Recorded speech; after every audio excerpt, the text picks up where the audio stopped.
ജബ്ബാർ പറയുന്ന വളരെ ജുഗുപ്സാവഹമായിട്ടുള്ള ഒരു നുണ,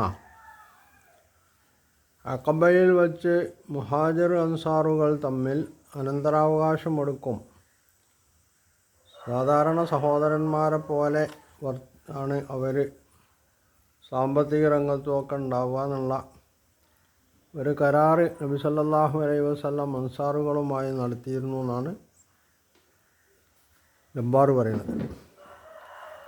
യഥാർത്ഥത്തിൽ അഖബയിൽ വെച്ച് നബി സല്ലല്ലാഹു അലൈഹി വസല്ലം അൻസാറുകളുമായി നടത്തിയിട്ടുള്ള ഉടമ്പടി മദീനയിൽ വന്നാൽ, അതായത് യസ്രിബിൽ വന്നാൽ, തങ്ങളുടെ ഭാര്യമാരെയും സന്താനങ്ങളെയും സംരക്ഷിക്കുന്നത് പോലെ നബി സല്ലല്ലാഹു അലൈഹി വസല്ലമയെ സംരക്ഷിച്ചു കൊള്ളാം. നബി സല്ലല്ലാഹു അലൈഹി വസല്ലമയെ സംരക്ഷിക്കുക എന്ന് പറയുമ്പോൾ സ്വാഭാവികമായിട്ടും അവിടെ വരുന്ന മുഹാജിറുകളെയും സംരക്ഷിക്കേണ്ടതുണ്ട്. അതിലെവിടെയും അനന്തരാവകാശത്തെ സംബന്ധിച്ച് പറയുന്നില്ല. എന്നാൽ മദീനയിൽ വന്നതിന് ശേഷം നബി സല്ലല്ലാഹു അലൈഹി വസല്ലമ മുഹാജിറുകളെയും അൻസാറുകളെയും തമ്മിൽ സാഹോദര്യ ബന്ധത്താൽ ബന്ധപ്പെടുത്തിയിട്ടുണ്ട്. അത് ആദർശബന്ധമാണ് എന്നതാണ് വസ്തുത. അവിടെ നബി സല്ലല്ലാഹു അലൈഹി വസല്ലം അവരോട് അനന്തരാവകാശം എടുക്കുന്നതിനെ പറ്റിയും പറഞ്ഞിട്ടില്ല എന്നുള്ളതാണ്. അതേ അവസരം അൻസാറുകൾ അവരുടെ സമ്പത്ത് ഭാഗം വച്ച്, ജീവിച്ചിരിക്കെ തന്നെ ഭാഗം വച്ച് മുഹാജിറുകൾക്ക് നൽകാൻ സന്നദ്ധരായിരുന്നു. വേണമെങ്കിൽ രണ്ട് ഭാര്യമാർ, രണ്ടോ മൂന്നോ ഭാര്യമാരുള്ള ആളുകൾ അവരുടെ ഒരു ഭാര്യയെ വിവാഹമോചനം നടത്തിയിട്ട് തൻ്റെ അൻസാരി സഹോദരന് വിവാഹം ചെയ്ത് കൊടുക്കാൻ വരെ സന്നദ്ധരായിരുന്നു. പക്ഷെ അൻസാറുകൾ അത് സ്വീകരിച്ചിരുന്നില്ല എന്നതാണ് ചരിത്രം. തൻ്റെ സ്വത്ത് ഭാഗിച്ചു തരാമെന്ന് പറഞ്ഞ അൻസാരിയോട് മുഹാജിറുകൾ പറഞ്ഞത്, വേണ്ട, ഞങ്ങൾ അധ്വാനിച്ച് ജീവിച്ചു കൊള്ളാം. മക്കക്കാർ കച്ചവടക്കാരായതുകൊണ്ട് അവർക്ക് അങ്ങാടി, മാർക്കറ്റ് കാണിച്ചു കൊടുക്കാനാണ് അവർ ആവശ്യപ്പെട്ടത്. അതനുസരിച്ചാണ് അവർ പിന്നീട് മുമ്പോട്ട് പോയിട്ടുള്ളത്. എന്നാൽ തൻ്റെ മുഹാജിർ സഹോദരന് താൻ മരിച്ചാൽ തൻ്റെ സ്വത്തിൽ അനന്തരാവകാശം നൽകാൻ അവർ സന്നദ്ധരായിരുന്നുള്ളത് ശരിയാണ്. ഇവിടെ അങ്ങനെ ഒരു കരാറൊന്നും ഉണ്ടായിരുന്നില്ല.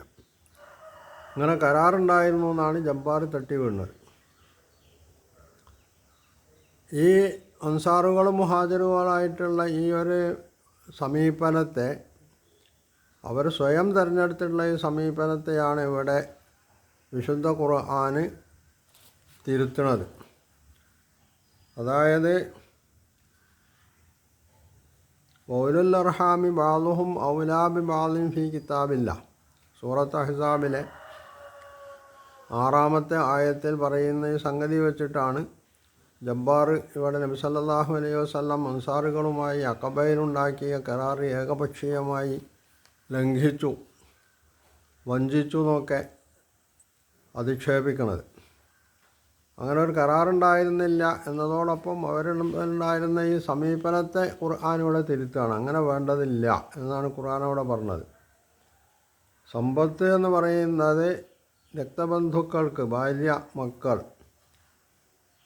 മക്കളും അവകാശം കഴിച്ചിട്ട് ബാക്കിയുള്ളതാണെങ്കിൽ അത് മറ്റ് രക്തബന്ധുക്കൾക്ക് നൽകേണ്ടതാണ് എന്നുള്ളതാണ് ഇസ്ലാമിൻ്റെ തീർപ്പ് എന്ന് പറയുന്നത്. ഈ തീർപ്പിൽ നിന്ന് വ്യത്യസ്തമായി ആദർശബന്ധത്തിൻ്റെ അടിസ്ഥാനത്തിൽ സമ്പത്ത് ഭാഗം വെക്കുക എന്നത് സംഗതമല്ല എന്നാണ് ഇവിടെ വിശുദ്ധ ഖുർആൻ പറയുന്നത്. അതുകൊണ്ടാണ് ഉലുൽ അർഹാമി ബഅ്ളുഹും ഔലാ ബിബഅ്ളിൻ ഫീ കിതാബില്ലാഹി, അള്ളാഹുവിൻ്റെ നിയമത്തിൽ, ഇവിടെ കിതാബ് പറഞ്ഞാൽ അള്ളാഹിൻ്റെ നിയമം എന്നുള്ളതാണ് അതിൻ്റെ അർത്ഥം. അപ്പോൾ അള്ളാഹിൻ്റെ നിയമത്തിൽ രക്തബന്ധുക്കളാണ് പരസ്പരം കൂടുതൽ മറ്റ് അന്യരെക്കാൾ. ആദർശബന്ധം എന്നത് വേറെയാണ്, രക്തബന്ധം എന്നത് വേറെയാണ്. രക്തബന്ധത്തോടൊപ്പം ആദർശബന്ധം ഉണ്ടാകുമ്പോൾ അതിന് കൂടുതൽ പിരിമുറുക്കം ഉണ്ടാവും എന്ന് മാത്രമേ ഉള്ളൂ. അപ്പോൾ ആ ബന്ധത്തിനാണ് മറ്റ് ബന്ധങ്ങളെക്കാൾ പ്രാധാന്യം നൽകേണ്ടത്.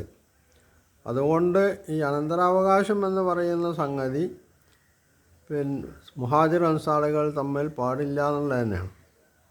കാരണം ഒരു നിയമം വരുമ്പോൾ ആ നിയമത്തിന് വിരുദ്ധമായി ആളുകൾ കൊണ്ടു കാണിക്കുന്ന സമീപനത്തിനത് വിഘാതം സൃഷ്ടിക്കും. ചിലപ്പോൾ അതിനെ തിരുത്തി പറയേണ്ടി വരും. ആ തിരുത്തി പറയലാണ് ഇവിടെ ഖുർആൻ ചെയ്തിട്ടുള്ളത് എന്നുള്ളതാണ് വസ്തുത. എന്നല്ലാതെ ഇവിടെ നബി സല്ലല്ലാഹു അലൈഹി വസല്ലമ അൻസാറുകളുമായിട്ട് അങ്ങനെ കരാറുണ്ടാക്കിയിട്ടുമില്ല. നബി അൻസാറുകളുമായി മക്കയിൽ അഖബയിൽ വെച്ചുണ്ടാക്കിയിട്ടുള്ള കരാർ എന്താണെന്നുള്ളത് ചരിത്ര ഗ്രന്ഥങ്ങളിൽ ഹദീസ് ഗ്രന്ഥങ്ങളിലൊക്കെ നമുക്ക് കിട്ടുന്നൊരു സംഗതിയാണ്. അപ്പോൾ അതിന് വിരുദ്ധമായിട്ടാണ് ഇവിടെ ജബ്ബാർ ഇത് പറഞ്ഞുകൊണ്ടിരിക്കുന്നത്. മാത്രമല്ല അവിടെ ജബ്ബാർ മൗദൂദിയുടെ പേരിലും ഇബ്നു കസീറിൻ്റെ പേരിലും കള്ളം പറയുക കൂടി ചെയ്യുന്നു എന്നുള്ളതാണ്.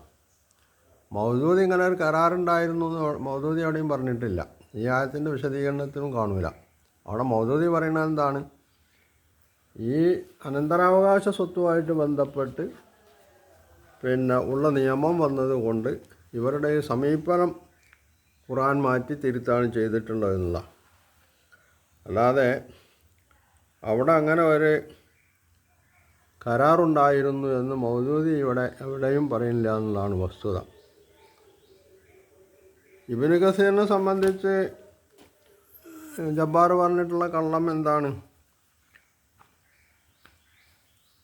ഗനീമത്ത് കിട്ടിയപ്പോൾ അത്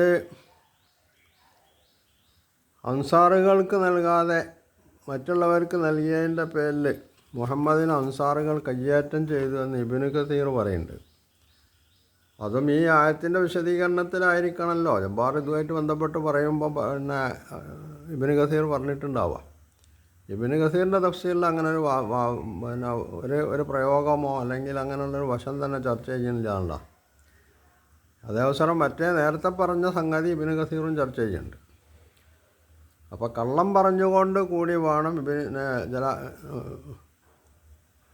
ജബ്ബാറിന് നബി സല്ലല്ലാഹു അലൈഹി വസല്ലമയെ അധിക്ഷേപിക്കാൻ എന്നതാണ് ജബ്ബാർ മനസ്സിലാക്കുന്ന കാര്യം. ബൗലുൽ അർഹാമി ബാദുഹും മൗലാ ബി ബാദിൻ ഫി കിതാബില്ലാഹി മിനൽ മുഅ്മിനീന വൽ മുഹാജിരീന എന്നാണ് പറഞ്ഞിട്ടുള്ളത്.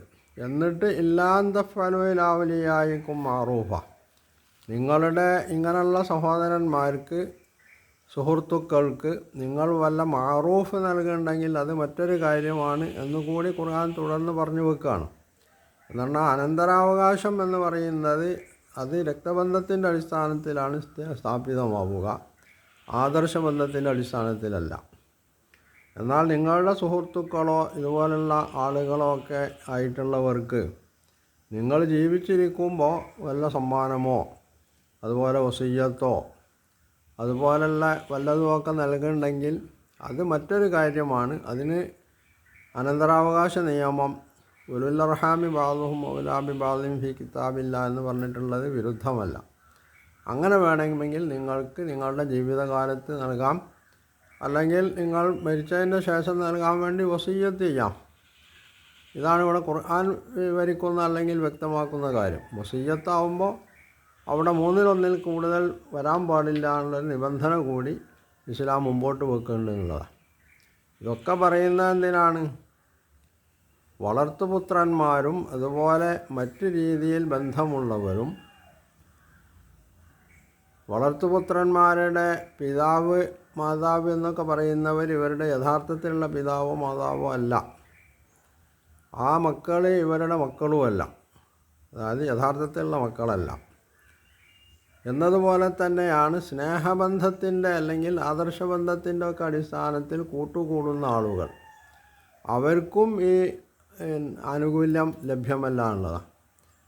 ഈ ആനുകൂല്യം ലഭ്യമാവണമെങ്കിൽ, അതായത് അനന്തരാവകാശം പോലുള്ള സംഗതികളിൽ ആനുകൂല്യം ലഭ്യമാവണമെങ്കിൽ അവിടെ രക്തബന്ധം അനിവാര്യമാണ്. ഉലുൽ അർഹാമി ബാദുഹും മൗലാ ബി ബാദിൻ ഫി കിതാബില്ലാഹി മിനൽ മുഅ്മിനീന വൽ മുഹാജിരീന ഇല്ലാ അൻ തഫ്അലു ഇലാ ഔലിയായിക്കും മഅറൂഫ കാന ദാലിക ഫിൽ കിതാബി മസ്തൂറ. ഇത് അള്ളാഹുവിൻ്റെ കിതാബിൽ ഗ്രന്ഥത്തിൽ രേഖപ്പെട്ട് കിടക്കുന്ന കാര്യമാണ്. ഈ കാര്യം സൂറത്ത് നിസായിൽ അനന്തരാവകാശവുമായിട്ട് ബന്ധപ്പെട്ട് ഖുർആൻ വളരെ വിശദമായി ചർച്ച ചെയ്തിട്ടുമുണ്ട്. അപ്പം ഇങ്ങനെയുള്ള അള്ളാഹുവിൻ്റെ ഒരു നിയമത്തിന് നിയമം നിലനിൽക്കെ അതിന് വിരുദ്ധമായിട്ടുള്ള മറ്റൊരു നിയമം ഉണ്ടാകാൻ പാടില്ലാണല്ലോ. അത് ഇസ്ലാമിൻ്റെ മാത്രം കാര്യമല്ല, ഏത് നിയമത്തിലും ഒരു നിയമത്തിന് വിരുദ്ധമായി അതിനെ റദ്ദ് ചെയ്യുന്ന മറ്റൊരു നിയമം ഉണ്ടാകാൻ പാടില്ല. അങ്ങനെ ആകുമ്പോൾ പിന്നെ ആ നിയമത്തിന് പ്രസക്തി ഇല്ലാതെ വരും. അപ്പോൾ ആ ഒരു കാര്യമാണ് ഇവിടെ ഖുർആൻ പറയുന്നത്. ഇവിടെ അൻസാറുകൾ ഒരിക്കലും നബി സല്ലല്ലാഹു അലൈഹി വസല്ലമയെ കയ്യേറ്റം ചെയ്യുകയോ നബിയോട് അവർ അപമര്യാദയായിട്ട് പെരുമാറുകയോ ചെയ്തിട്ടില്ല. അവരിലെ ചില വ്യക്തികൾ, മുനാഫിക്കുകളായിട്ടുള്ള ആളുകൾ നബിയോട് അങ്ങനെ പെരുമാറിയിട്ടുണ്ടെങ്കിൽ അവർ യഥാർത്ഥത്തിൽ അൻസാറുകളല്ല.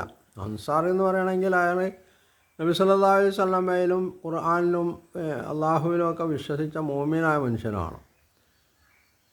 അതേവസരം കപടവിശ്വാസികൾ, മുനാഫിക്കുകളുടെ ഭാഗത്ത് നിന്ന് അൻസാറുകളുമായി ബന്ധമുള്ള അവരുടെ കുടുംബത്തിൽപ്പെട്ട ഔസ് ഖദറജിൽപ്പെട്ട മുനാഫിക്കുകളുടെ ഭാഗത്ത് നിന്ന് നബി സല്ലല്ലാഹു അലൈഹി വസല്ലമക്ക് അധിക്ഷേപം ഉണ്ടായിട്ടുണ്ട്, കയ്യേറ്റങ്ങളുണ്ടായിട്ടുണ്ട്, ഒക്കെ ഉണ്ടായിട്ടുണ്ട്. അത് നബി സല്ലല്ലാഹു അലൈഹി വസല്ലം വളരെ സംയമനത്തോടു കൂടിയാണ് നേരിട്ടിട്ടുള്ളത്.